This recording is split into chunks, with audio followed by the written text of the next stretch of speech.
मातृशक्ति की सेवा और सुरक्षा के लिए चौबीसों घंटे डटे रहने वाले आप सभी वीरों को फिर एक बार मेरी तरफ से 130 करोड़ देशवासियों की तरफ से दीपावली की बहुत बहुत बधाई।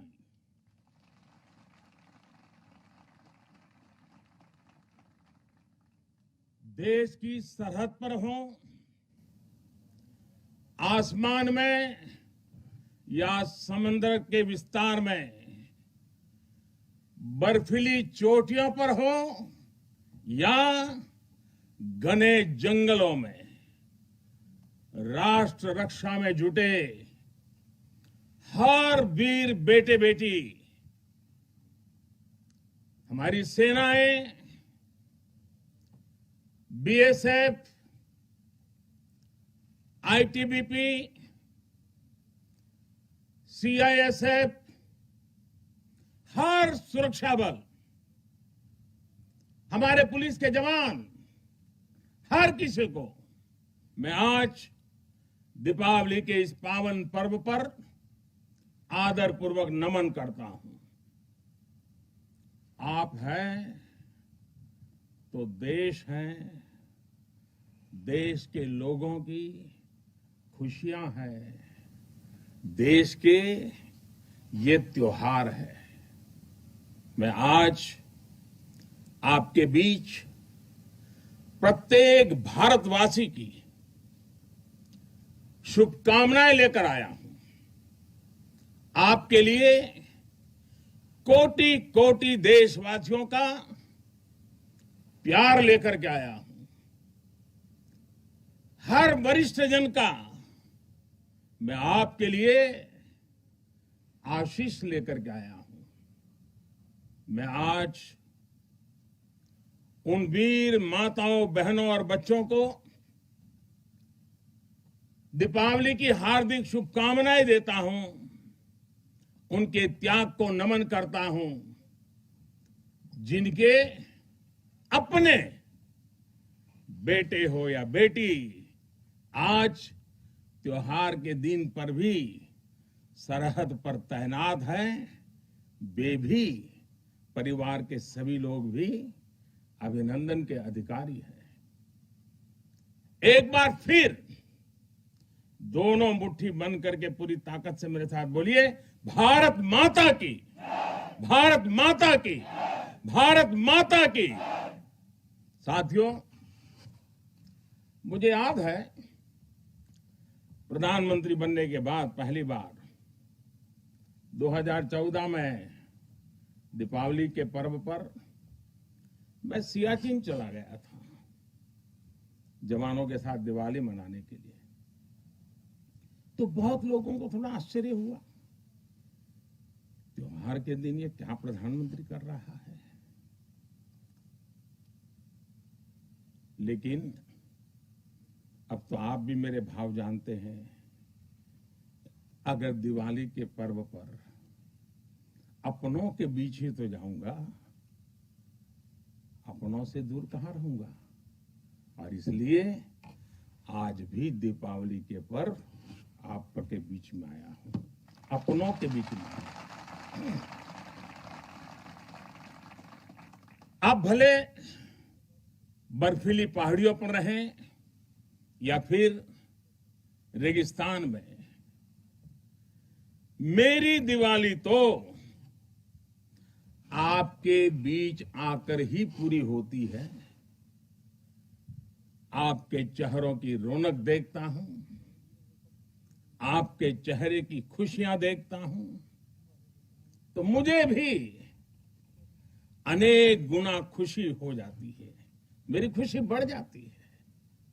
इसी खुशी के लिए, देशवासियों के उल्लास को आप तक पहुंचाने के लिए आज मैं फिर एक बार इस रेगिस्तान में आपके बीच में आया हूं। और एक बात आपके लिए मैं त्योहार का दिन है तो थोड़ी सी मिठाई भी लेके आया हूं,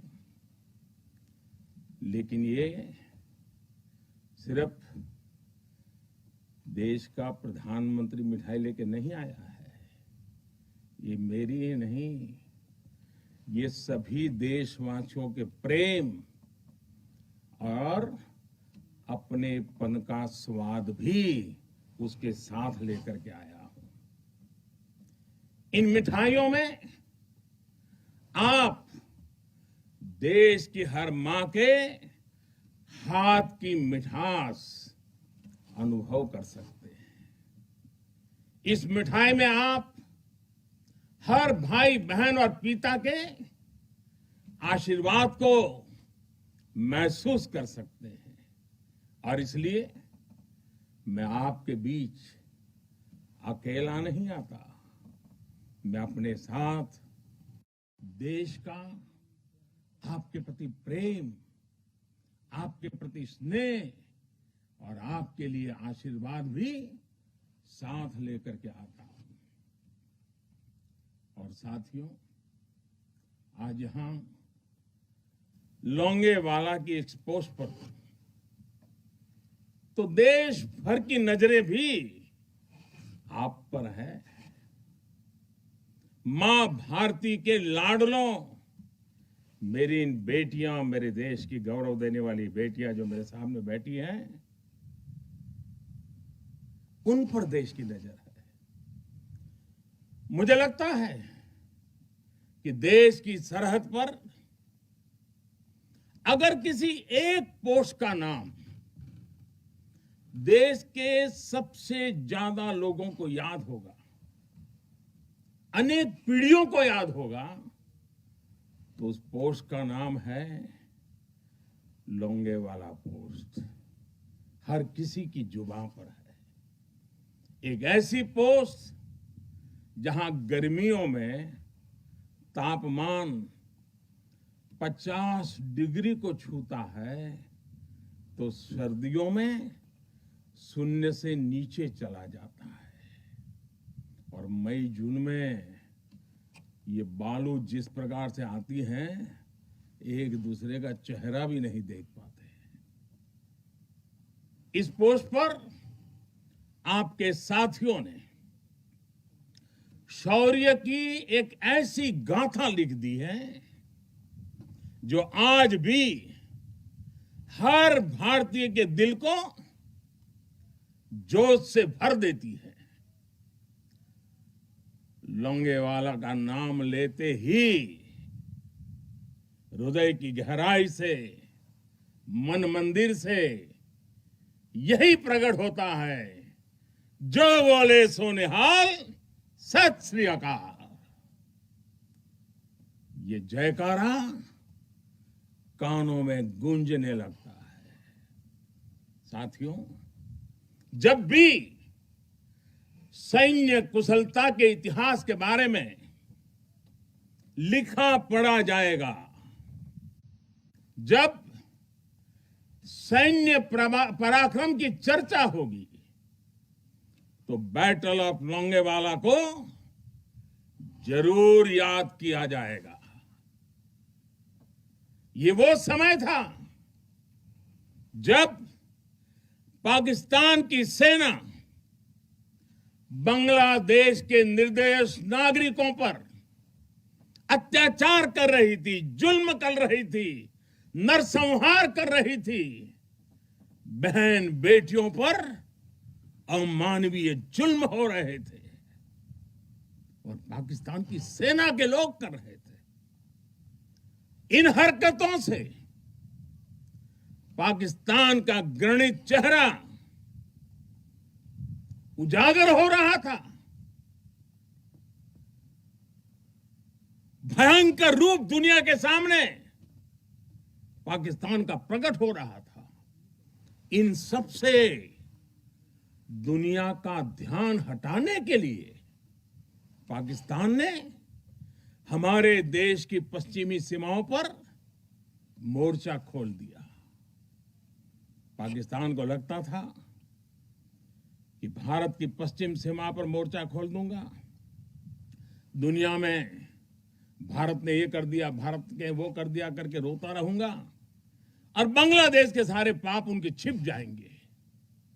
लेकिन हमारे सैनिकों ने जो मुंह तोड़ जवाब दिया, पाकिस्तान को लेने के देने पड़ गए। साथियों, यहां इस पोस्ट पर दिखाए गए पराक्रम की गूंज, इस गूंज ने दुश्मन का हौसला तोड़ दिया था। उसको क्या पता था कि हां, उसका सामना मां भारती के शक्तिशाली बेटे बेटियों से होने वाला है। मेजर कुलदीप सिंह चांदपुरी के नेतृत्व में भारतीय वीरों ने टैंकों से लैस दुश्मन के सैनिकों को धूल चटा दी, उनके मंसूबों को नेस्त नाबूद कर दिया। कभी कभी मुझे लगता है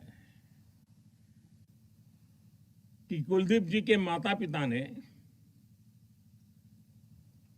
उनका नाम कुलदीप भले रखा था, उनको लगा होगा ये कुल का दीपक है, लेकिन वो कुलदीप जी ने अपने पराक्रम से उस नाम को ऐसे सार्थक कर दिया, ऐसे सार्थक कर दिया कि वे सिर्फ कुलदीप नहीं, वे राष्ट्रदीप बन गए, राष्ट्रदीप बन गए।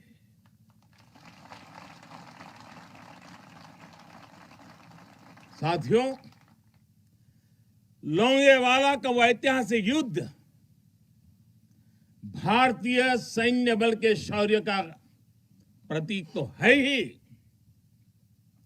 थल सेना, बीएसएफ और वायुसेना के अद्भुत कोऑर्डिनेशन का भी प्रतीक है। इस लड़ाई ने दिखाया है कि भारत की संगठित सैन्य शक्ति के सामने चाहे कोई भी आ जाए, वो किसी भी सूरत में टिक नहीं पाएगा। अब जब सन 71 में हुए युद्ध के लोंगेवाला में हुई लड़ाई के 50 वर्ष होने जा रहे हैं। कुछ ही सप्ताह में हम इसके 50 वर्ष, इस गौरवपूर्ण स्वर्णिम पृष्ठ को हम मनाने वाले हैं। और इसलिए आज मेरा मन यहां आने को कर गया है। तो पूरा देश अपने उन वीरों की विजय गाथाएं सुनकर वो गौरवान्वित होगा, उसका हौसला बुलंद होगा। नई पीढ़ियां और आने वाली पीढ़ियां इस पराक्रम के साथ प्रेरणा भी लेने के लिए ये अवसर उनके जीवन का एक बहुत बड़ा महत्वपूर्ण बनने वाला है। ऐसे ही वीर सपूतों के लिए, ऐसे ही वीर सपूतों के लिए राजस्थान की भूमि के ही एक कवि नारायण सिंह भाटी ने लिखा है, और यही की बोलचाल की भाषा में लिखा है।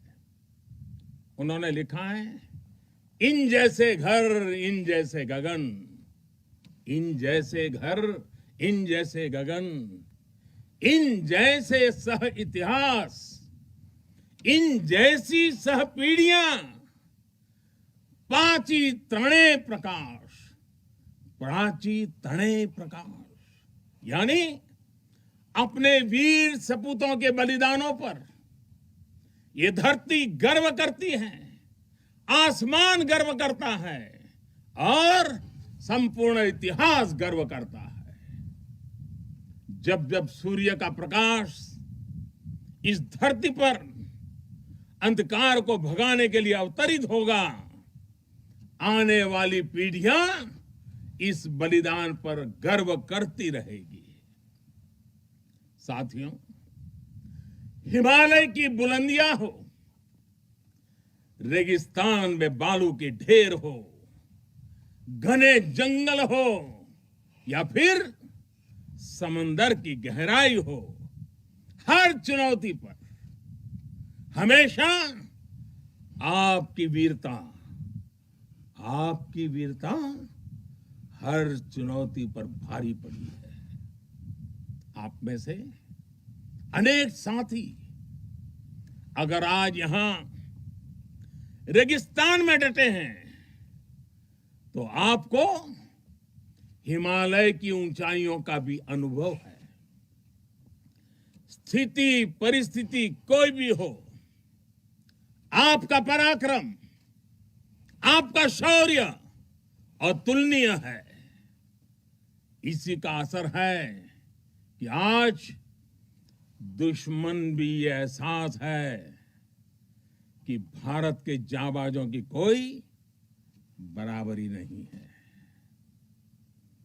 आपके इसी शौर्य को नमन करते हुए आज भारत के 130 करोड़ देशवासी आपके साथ मजबूती से खड़े हैं।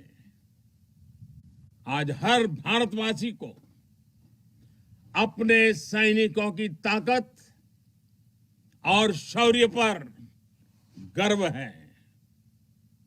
उन्हें आपकी अजेयता पर, आपके अपराजेयता पर गर्व है।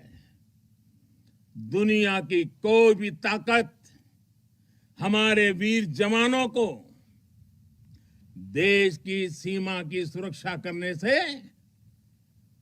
न रोक सकता है, न टोक भी सकता है। साथियों, दुनिया का इतिहास हमें यह बताता है कि केवल वही राष्ट्र सुरक्षित रहे हैं, वही राष्ट्र आगे बढ़े हैं जिनके भीतर आक्रांताओं का मुकाबला करने की क्षमता थी। अगर आज का दृश्य देखें, भले ही इंटरनेशनल कोऑपरेशन कितना ही आगे क्यों न आ गया हो, समीकरण कितने ही बदल क्यों न गए हो, लेकिन हम कभी नहीं भूल सकते कि सतर्कता ही सुरक्षा की राह है। सजगता ही सुख चैन का संबल है। सामर्थ्य ही विजय का विश्वास है। सक्षमता से ही शांति का पुरस्कार है। भारत आज सुरक्षित है क्योंकि भारत के पास अपनी सुरक्षा करने की शक्ति है। भारत के पास आप जैसे वीर बेटे बेटियां हैं।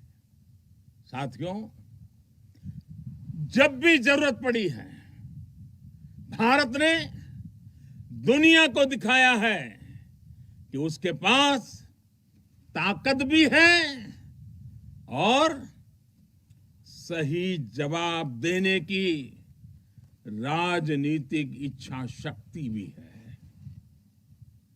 हमारी सैन्य ताकत, उसने आज हमारे नेगोशिएटिंग पावर को भी अनेक गुना बढ़ा दिया है। उनके पराक्रम से बढ़ा है, उनकी संकल्प शक्ति से बढ़ा है। आज भारत आतंकियों को, आतंक के आकाओं को घर में घुस करके मारता है। आज दुनिया ये जान रही है, समझ रही है कि ये देश अपने हितों से किसी भी कीमत पर रत्ती भर भी समझौता करने वाला नहीं है। भारत का ये रुतबा, ये कद आपकी शक्ति और आपके पराक्रम के कारण ही है। आपने देश को सुरक्षित किया हुआ है, इसलिए आज भारत वैश्विक मंचों पर प्रखरता के साथ अपनी बात रखता है। साथियों, आज पूरा विश्व विस्तारवादी ताकतों से परेशान है। विस्तारवाद एक तरह से मानसिक विकृति है और 18वीं शताब्दी की सोच को दर्शाता है। इस सोच के खिलाफ भी भारत प्रखर आवाज बन रहा है। साथियों, आज भारत बहुत तेजी के साथ अपने डिफेंस सेक्टर को आत्मनिर्भर बनाने की तरफ बहुत तेजी से कदम उठा रहा है, आगे बढ़ रहा है। हाल ही में हमारी सेनाओं ने निर्णय लिया है कि वो 100 से ज्यादा अलग अलग प्रकार की जो आवश्यकताएं, खासकर हथियार और साजो सामान, उसको अब विदेशों से नहीं लेंगे, भारत में उत्पाद की हुई चीजें ही लेंगे। यही का उत्पाद और उसके लिए जो आवश्यक होगा करेंगे। ये निर्णय छोटा नहीं है, इसके लिए सीने में बहुत बड़ा दम लगता है, अपने जवानों पर विश्वास लगता है। मैं आज इस मौके पर और त्याग और तपस्या की इस महत्वपूर्ण भूमि से मैं अपनी सेनाओं को उनके इस महत्वपूर्ण फैसले के लिए बहुत बहुत बधाई देता हूं। ये निर्णय छोटा नहीं, मैं जानता हूं। फैसला सेना ने लिया, आत्मनिर्भर भारत का एक बहुत बड़ा हौसला बढ़ाने वाला निर्णय लिया, लेकिन सेना के इस फैसले से देशवासियों में भी, 130 करोड़ देशवासियों में ऐसा मैसेज चला गया, सब दूर चला गया। और वो मैसेज क्या गया? लोकल के लिए वोकल होने का। सेना के एक निर्णय ने 130 करोड़ देशवासियों को लोकल के लिए वोकल होने की प्रेरणा दी। मैं आज देश के नौजवानों से, देश की सेनाओं से, सुरक्षा बलों से, पैरामेडिकल फोर्सेस से एक के बाद एक इस प्रकार निर्णयों के अनुकूल भारत में भी मेरे देश के युवा ऐसी ऐसी चीजों का निर्माण करेंगे, ऐसी ऐसी चीजें बना करके लाएंगे। हमारे सेना के जवानों की, हमारे सुरक्षा बल के जवानों की ताकत भी बढ़ेगी। हाल के दिनों में अनेक स्टार्टअप्स सेनाओं की जरूरतों को पूरा करने के लिए आगे आए हैं। डिफेंस सेक्टर में नौजवानों के नए स्टार्टअप्स देश को आत्मनिर्भरता के मामले में और तेजी से आगे ले जाएंगे। साथियों, रक्षा क्षेत्र में आत्मनिर्भर भारत देश के बढ़ते हुए सामर्थ्य का लक्ष्य है। सरहद पर शांति। आज भारत की रणनीति साफ है, भारत की रणनीति स्पष्ट है। आज का भारत समझने और समझाने की नीति पर विश्वास करता है, समझने की भी और समझाने की भी। लेकिन अगर लेकिन अगर हमें आजमाने की कोशिश की फिर तो जवाब भी उतना ही प्रचंड मिलेगा। साथियों, देश की अखंडता देशवासियों की एकता पर निर्भर करती है। शांति, एकता, सद्भावना देश के भीतर देश की अखंडता को ऊर्जा देती है। सीमा की सुरक्षा सुरक्षा बलों की शक्ति के साथ जुड़ी है।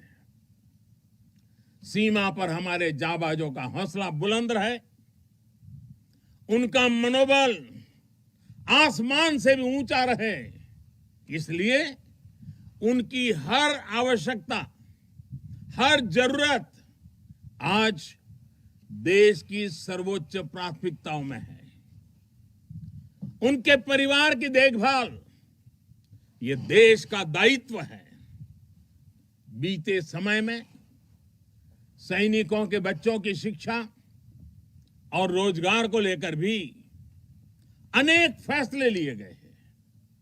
पिछले वर्ष जब मैंने दूसरी बार शपथ ली थी, मेरा पहला फैसला ही शहीदों के बच्चों की शिक्षा से जुड़ा हुआ था। इसके तहत नेशनल डिफेंस फंड के अंतर्गत मिलने वाली स्कॉलरशिप को बढ़ाया गया है।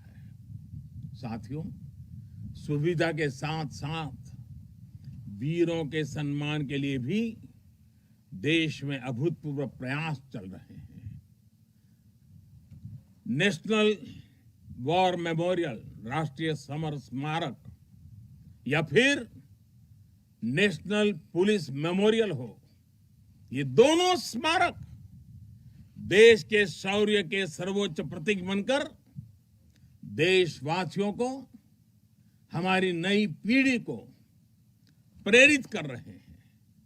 साथियों, मुश्किल चुनौतियों के बीच आपका व्यवहार, आपका टीम वर्क देश को हर मोर्चे पर इसी जज्बे के साथ लड़ने की सीख देता है। आज देश इसी भावना से कोरोना जैसी महामारी के खिलाफ भी जंग लड़ रहा है। देश के हजारों डॉक्टर्स, नर्सिस, हेल्पर्स और सपोर्ट स्टाफ दिन रात बिना रुके, बिना थके काम कर रहे हैं। देशवासी भी इस जंग को फ्रंट लाइन वॉरियर्स की तरह लड़ रहे हैं।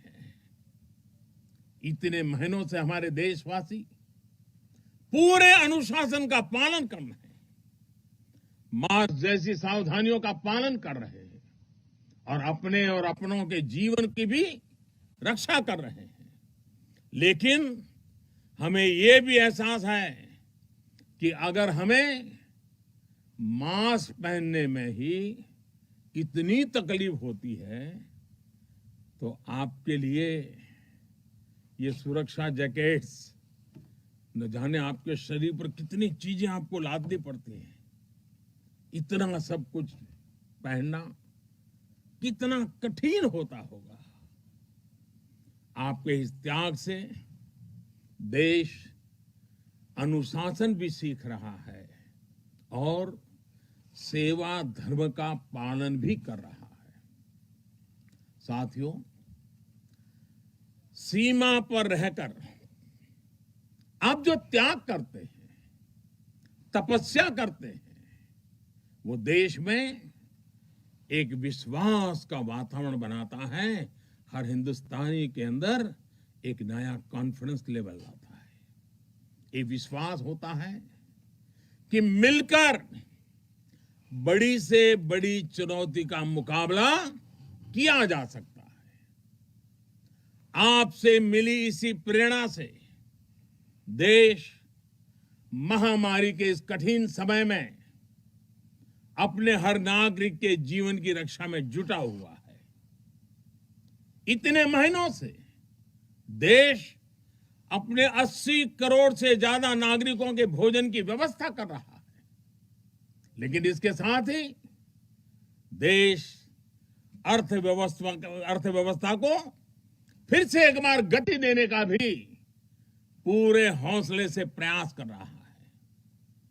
देशवासियों के इसी हौसले का परिणाम है कि आज कई सेक्टर्स में फिर से रिकॉर्ड रिकवरी और ग्रोथ दिख रहा है।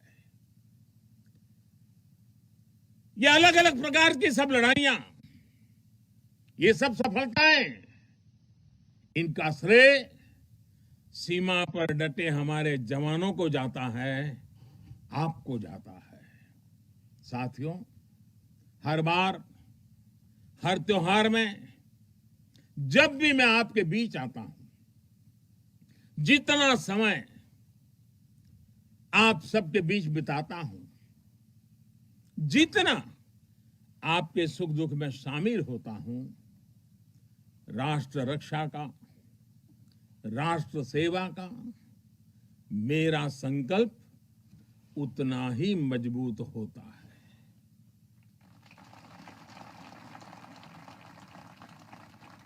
मैं आपको फिर आश्वस्त करता हूं कि आप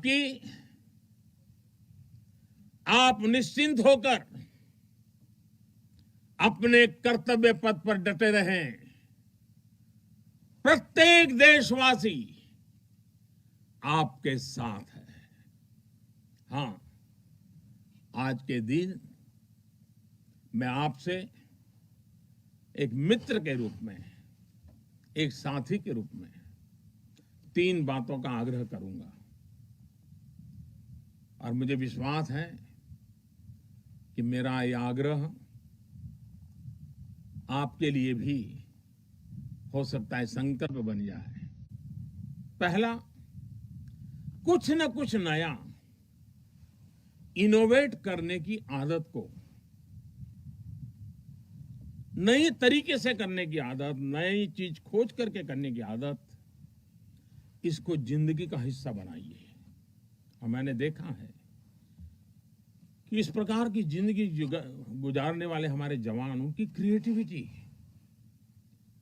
देश के लिए बहुत कुछ नई चीजें ला सकती है। आप थोड़ा सा ध्यान दीजिए कुछ न कुछ इनोवेट करने का। देखिए हमारे सुरक्षा बलों को, क्योंकि आप अनुभव के आधार पर इनोवेट करते हैं, रोजमर्रा से जिस प्रकार से जूझते हैं उसमें से निकालते हैं, बहुत बड़ा लाभ होता है। दूसरा मेरा आग्रह है, और वो आप लोगों के लिए बहुत जरूरी है, आप हर हालत में योग को अपने जीवन का हिस्सा बनाए रखिए।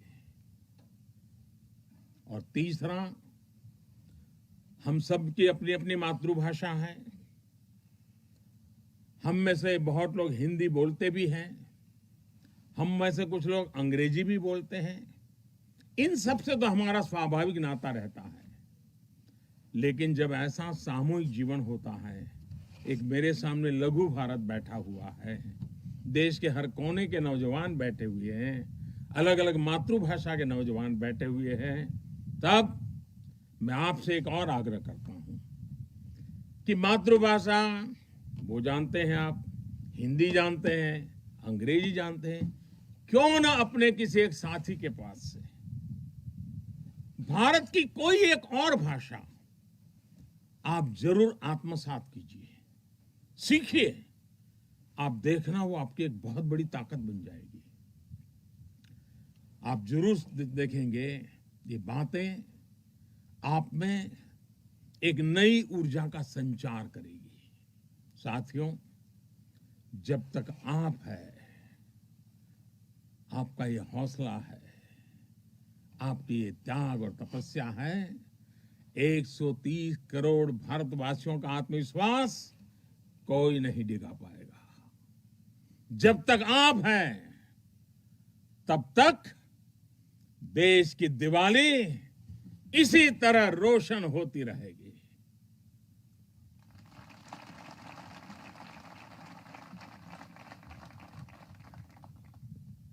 लोंगेवाला की इस पराक्रमी भूमि से,